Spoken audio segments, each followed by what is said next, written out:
All They're right. So they're the reading. first question is, tell me a little bit about yourself and how I got involved in volunteering. So, I had a 30-year career with IBM.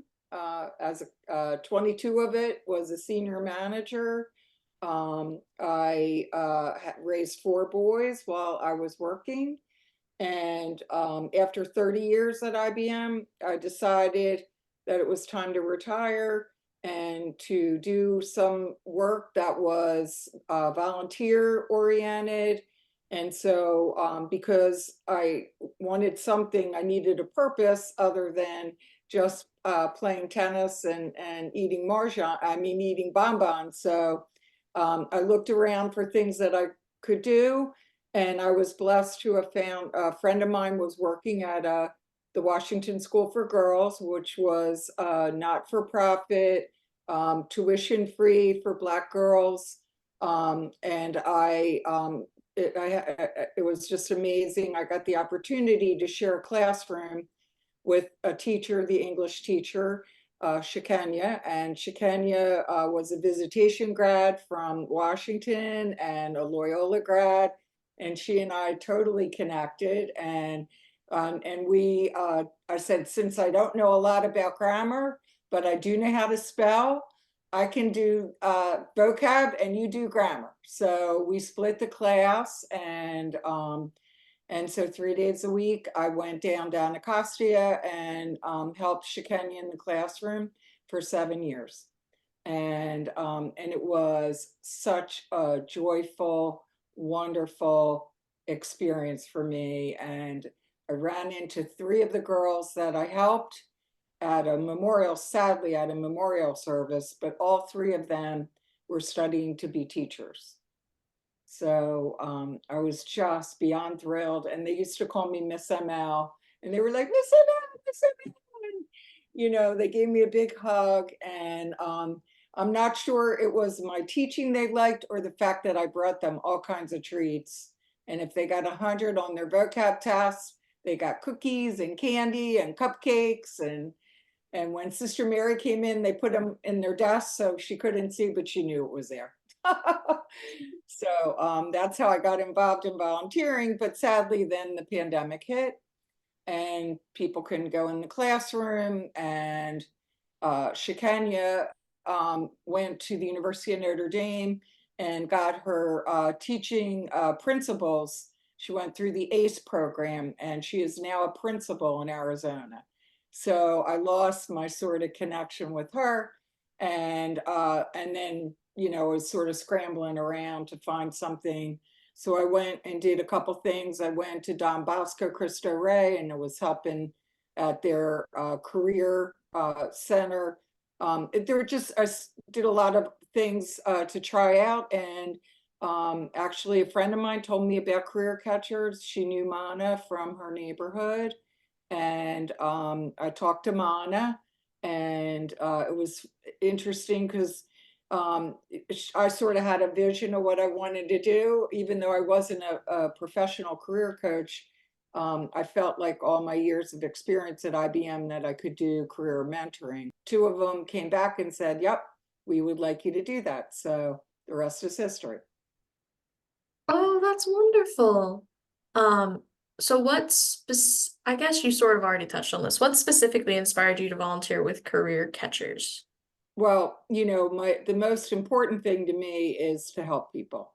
And most important to me is to help those that are underserved and people that don't have the ability to find a better way in life.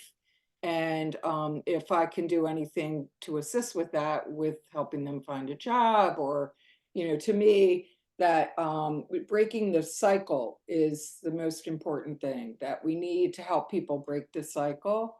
And so, whether educating girls or finding people jobs, both of those are ways to break the cycle. That's awesome. You also said that sort of here, some of what you specifically do is career mentoring, but there's more stuff that you do. And also, I'm sure people want to learn a little bit more about that as well. So what sort of roles and tasks do you specifically undertake?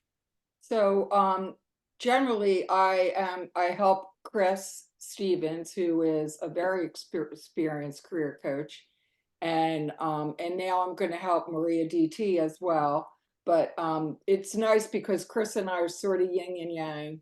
Chris is very sort of very knowledgeable, very quiet and reserved, and I come in and I'm sort of like, "Wah," and it's a nice mix, and just I believe that in a way I help the people relax and be more comfortable and realize that we're here to help, and it's not definitely not to be concerned, and just for instance, I spoke to a woman the other day, and I could just detect that she was being a perfectionist, sort of hard on herself, right?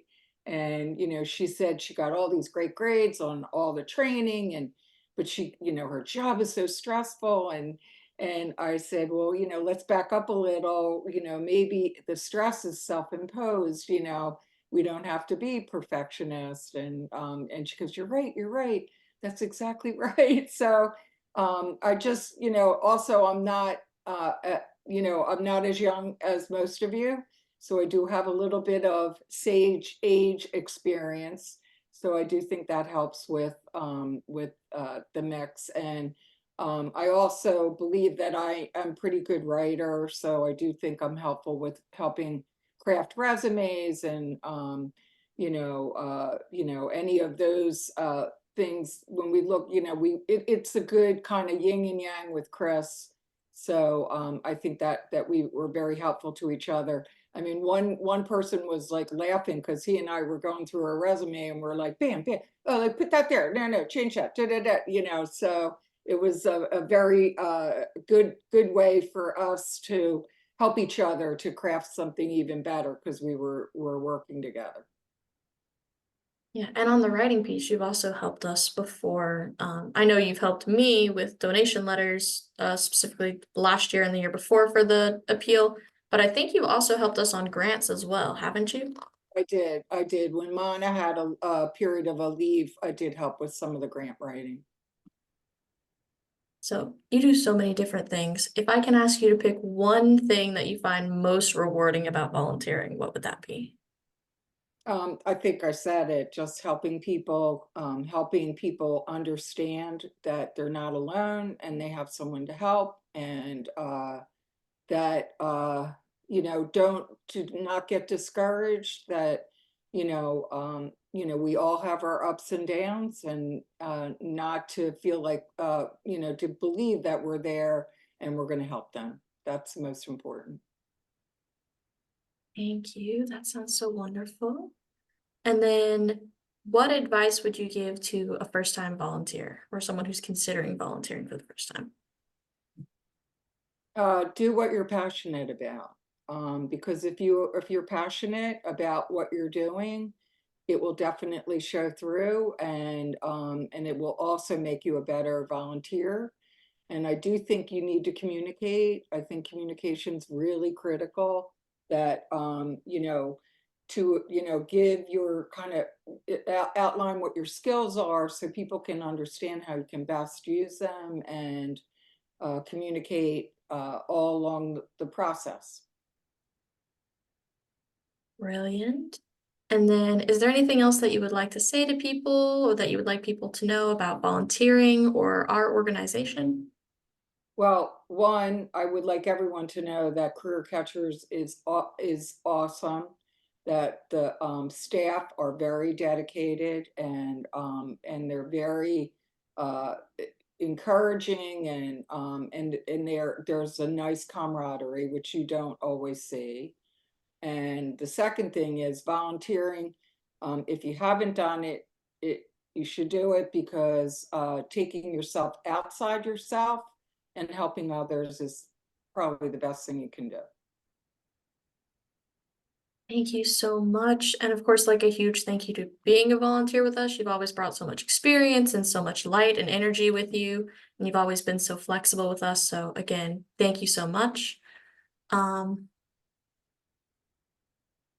did you want to chime in at all? Oh, okay. all I would want to say is, ML, like Stevie said, it's a joy having you, and I'm so glad you're part of the volunteer team and Career Catchers because you bring so much. I love your energy. It's always so positive.